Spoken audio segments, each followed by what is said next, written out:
Hello, and welcome to Lunar Magic Tea Time, where we discuss all things magical, mystical, metaphysical, and sometimes even a little mundane. I'm Kristen. Today is July 20th, 2020. It's Monday, which typically would make it Oracle Monday. But I did not have a good time drawing cards this morning. None of the cards felt like they were for you. They all felt like they were directed at me and my current situations. And I thought, okay, what can we talk about that is less that? So I gathered up some wands. A couple of weeks ago, our podcast posted our wand episode, and we shared a lot about the wands that we use and the wands that we like. And so I'm going to share some of those with you right now, and then give you hopefully some insight into that. So this is my Sea Witch wand. It's a piece of driftwood that I collected off the beach in Oregon.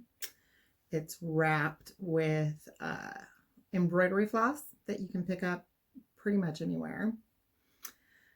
Some seashells, most of which I collected myself. Some gems. This is, I think it's jasper and quartz, just plain white quartz. And then I dipped some sand onto the tip because I felt like that mattered. I don't know why. But I'm a sea witch. I do a lot of work with the sea. I do a lot of rituals at the ocean. I really embrace that aspect of my witchcraft. And this is the one that goes with me to those rituals. I use it to cast or draw my circles. I really love that one. This one is the one I just made. It is what I call my pride wand. This one I've been using actually as my stick for drumming when I need to put myself into a more meditative trance. This has been the one I've been using for that. Again, it's embroidery floss and some beads that I had on hand wrapped around driftwood. Some key things to look out for when you're picking the wood for your wand. What's the purpose? If you're using a wand to be protective, you're going to want to look for things like oak. You know, that big, strong oak feel. But really, it's, you know, we joke, the wand chooses the wizard, but that's not incorrect. I make a lot of wands as a stress relief thing.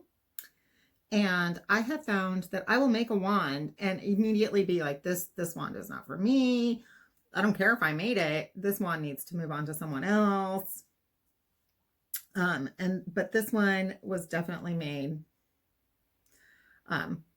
in conjunction with a reading that I had done by a friend. This one fit that reading. And so I finished working on it, and we've been working together for about 2 weeks now. And it's really amazing. Some wands, like this one, this is actually a copper and crystal. So this is a fabulous wand for energy work, if you're into that. It's just a piece of copper pipe with wrapped in embroidery floss. Honestly, embroidery floss has got to be one of those things I have on hand because I embroider for fun, that I find I just put into so much of my witchcraft. I use it to tie off power pouches. I use it to stitch sigils into things. I'm currently making a couple of prayer flags to be out in my new place when I get one.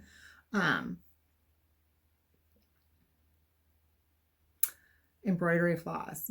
Look at, I'm going to sidetrack for a second.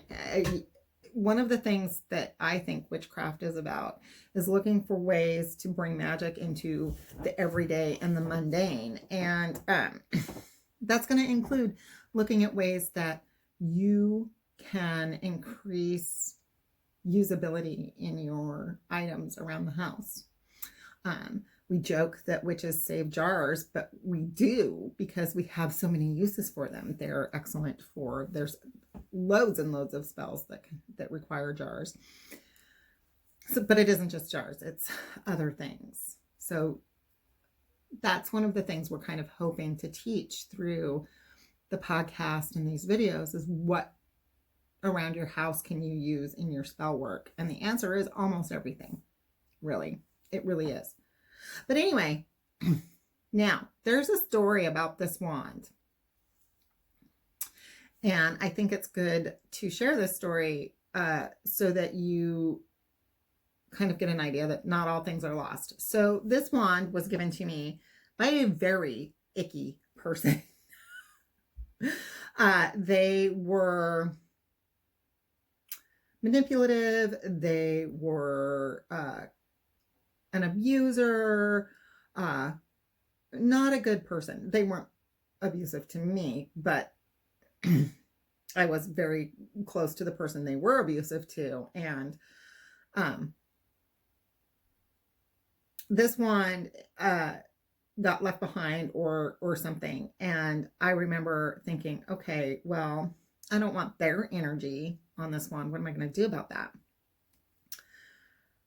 I left this in my scrying bowl, buried in salt for 6 months. Whenever I would remember, I would change out the salt and just kind of wash the used salt down the drain. But it sat in salt for a very, very long time until one day I took it out and it felt clean and fresh and ready to go. And now this is the wand I use in all my energy work, especially if I'm doing energy work on a client right in front of me.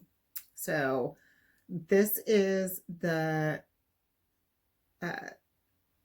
receptive end. This larger end is the receptive end. So we're going to use this to draw. We use it to, and then we use this end to clear and move things through. Because it's quartz and copper, and those are highly conductive materials. It's fantastic for energy work. And I the moral of that story is if something has funky energy, really give it a go cleaning it first, because you never know, you can get something really powerful out of it once it's attuned to you. This is a chunk of selenite. It is just selenite. There is nothing fancy. There is nothing weird. There is nothing. It's just selenite. You could put it in a copper tube and wrap it, or you can use it just like this. This one I picked up at a great little rock shop in Sisters, Oregon that I love to death. This is I would use a selenite wand for all sorts of moon spells or nocturnal spells, what have you. Selenite. So those are the 4 wands I'm currently working with the most. And yes, I do change out my wands for whatever strikes my fancy. This is the piece of wood that will become the next wand. I don't know. It's been sitting with my magic stuff. It feels good. It feels strong. Maybe this is a good protective one. I don't know. It feels hefty and like it wants something. So what will happen is when it's time for me to work on it, I'll sit down, I'll get out my materials, I'll lay them all out, and it will just happen. I tend to go into a meditative-ish state. I open up communication with the spirit forms in my guides, and they come and kind of I just know. I'll pick up something and go, that's the right stone, or that's the right feather, or that's the right twine, or I'll be drawing on it and go, that's the right sigil, that's the right feeling. It all has to do with trusting your gut, and knowing that if you've made something from a pure place of intention, it will translate and you will have the right tools at the right time in the right way. So that is our Oracle Monday. We're going to start changing it up a little bit. The next couple of weeks are going to be weird. I'm going on vacation. I still intend to put out the videos for these weeks. That is the plan. But also, you know, life comes at you fast, I guess. That said, on Instagram, if you follow us, I think it's under Kristen Badich, but if you look us up on Instagram and just search the hashtag Lunar Magic Tea Time, there will be daily card pulls. They will probably be from the same couple of decks for the next couple of weeks. And I apologize in advance for that, but like I said, I'm going on vacation and I'm not giving this up. You can find us on the internet at lunarmagicteatime.com. You can email us at lunarmagicteatime.com. You can listen to the podcast at the website, but you can also listen to it on iTunes, Stitcher, Podbean, Spotify, and Google Play. You can find our Facebook group on Facebook, Lunar Magic Tea Time. You can ask us anything and we will do our best to answer. Next week's video might be a little, I'm toying with an idea of teaching you guys how to make some powders and some things. So we'll see how that shakes out. A lot of it will depend on how much work I get done the next couple of days. With that, I hope you have a fabulous week.